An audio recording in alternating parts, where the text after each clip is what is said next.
जय श्री राधे राधे, कृष्णा कृष्णा। मेरे प्यारे भक्तों, कैसे हो आप सब? आपके लिए मंगल कामना करती हूँ। मैं लता दीदी आपके समक्ष आई हूँ। ठाकुर जी का ही प्रसंग लेके, उनकी सुंदर सुंदर चर्चाओं को लेके मैं आई हूँ।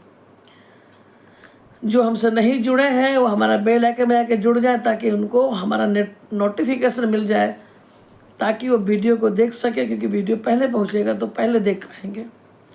आपको वीडियो कैसा देखना है ये भी आप हमारे कमेंट में लिख सकते हैं और बोल सकते हैं, लेकिन जुड़े जरूर रहिए, कमेंट कीजिए और अपने जीवन को सुंदर बनाइए। अब बोले कैसे?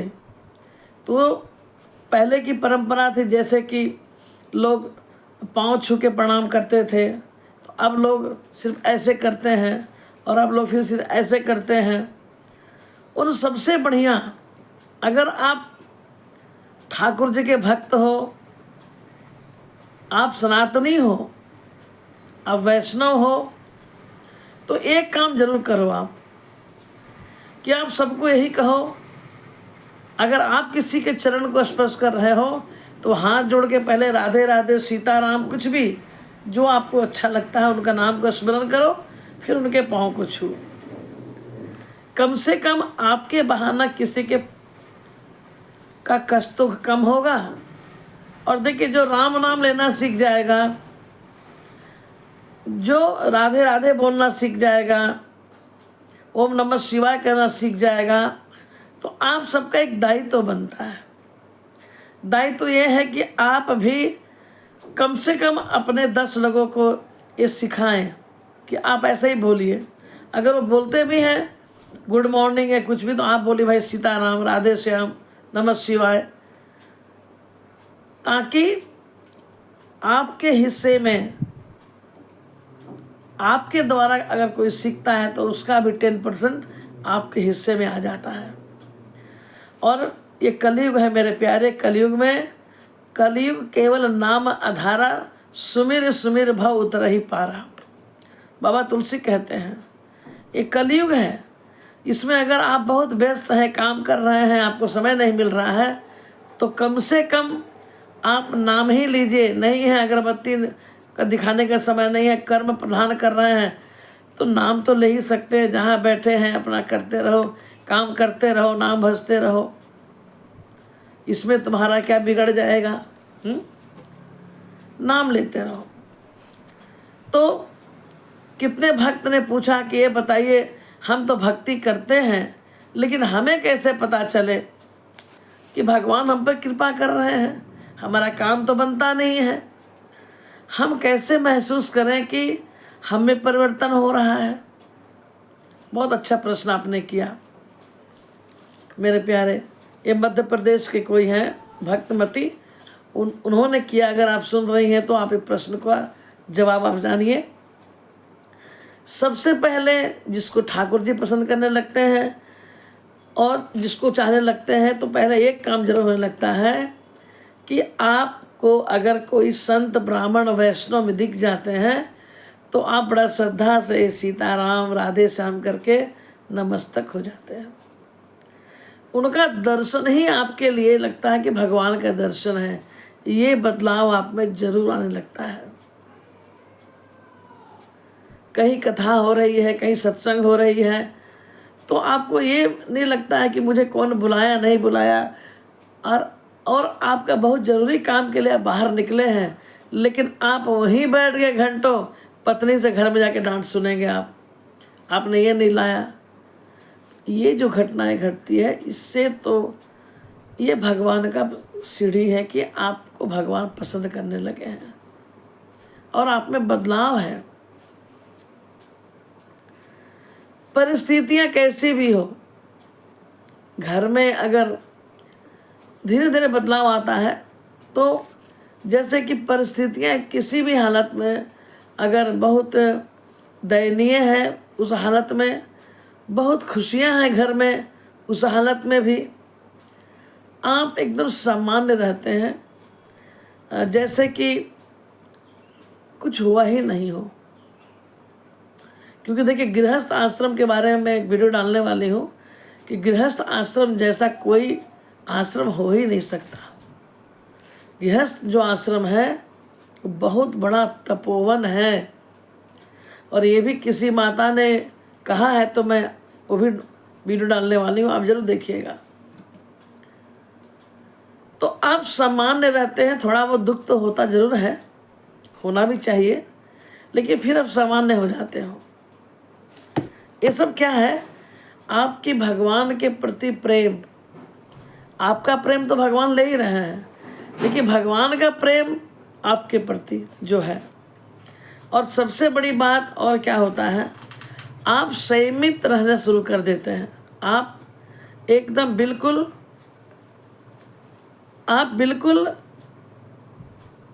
अपने आप को संयमित कर लेते हैं। बहुत जिसको कहते हैं, जैसे कि कहते हैं भी कि हम अपने आप को बड़ा रिजर्व कर लिए। रिजर्व एक अलग हो गया, लेकिन संयमित करने का मतलब है कि आप हर वो त्रुटियों से अपने आप को किनारा करते जा रहे हैं। जहाँ आपके भगवान की चर्चा ना हो, जहाँ आपके भगवान के बारे में कोई बातें ना करें, कोई संत महात्मा ना हो, कभी कोई सत्संग ना हो, कहीं भजन ना हो, तो आप उस जगह पर रहना पसंद नहीं करते हैं। तो ये तो आपको पक्का है कि भगवान आपको पसंद करने लगे हैं, क्योंकि धीरे धीरे सब कुछ होता है ना। धीरे धीरे रे मना धीरे सब कुछ होए, मान ली सींचे 100 घड़ा ऋतु आए फल होए। आप एक एक कदम भगवान के करीब जा रहे हैं, या भगवान आपके पास एक एक कदम आगे बढ़ रहे हैं। यही तो होता है, दो व्यक्तियों का मिलन क्या होता है? एक एक कदम वो आगे बढ़ते हैं, एक एक कदम वो आगे बढ़ते हैं, फिर जाके मिल जाते हैं। उसके बाद आप सहमित जब हो जाते हैं तो एक और चेंजिंग आप में आता है कि आपको, जब पहले आप बड़े गुस्सा होते थे, क्रोध करते थे हर बात बात में, अब आपको क्रोध जल्दी आता नहीं है। आप शांत रहते हैं, सुन रहे हैं सबकी बात। जहाँ पहले कभी बहुत बोलते थे चिल्ला चिल्ला करके, वहाँ आप बहुत देर तक जब हल्ला गुल्ला हो रहा है तब कभी आप बोलते हैं कि भाई बंद करो ये सब बातें, तो आप शांत रहने लगते हैं। फिर एक समय ऐसा आता है कि फिर आप अकेले रहना पसंद करते हैं। कितने लोग कहते हैं हमें अकेले में तो बड़ा डर लगता है, लेकिन एक समय वही व्यक्ति कहता है कि मुझे अकेले रहना पसंद है। क्यों? मैं तो अकेला नहीं हूँ, मेरे साथ हमारे गोविंद हैं, हमारे श्री जी हैं। और आप जब भी कहीं बैठते हैं, अकेले जब रहना शुरू करते हैं, तो आप कुछ सोचते हैं, और वो सोचना कोई चिंता नहीं होती, आप चिंतन करते हैं। और चिंतन किसका करते हैं? हमारे ठाकुर जी का। कैसे वो लीला करते होंगे, उस लीला में आप प्रवेश कर जाते हैं। ये सब जो होता है, आपको अनुभव होगा कि वृंदावन ऐसे था, तो अब द्वापर युग में हम भी किसी पार्ट को निभा रहे हैं, ऐसा फील होने लगेगा आपको। कुंज गलियों में आप छोटे बच्चे बन गए हैं, और आप ठाकुर जी के साथ खेल रहे हैं, आप किशोरी जी की सखियां हैं। ये आपको मन में भाव, एक चिंतन, सुंदर दृश्य में आप ये सब बहुत धीरे धीरे होता है। लेकिन ये मैं बता रही हूँ कि ये सब लक्षण है कि भगवान आपको अपने करीब ला रहे हैं।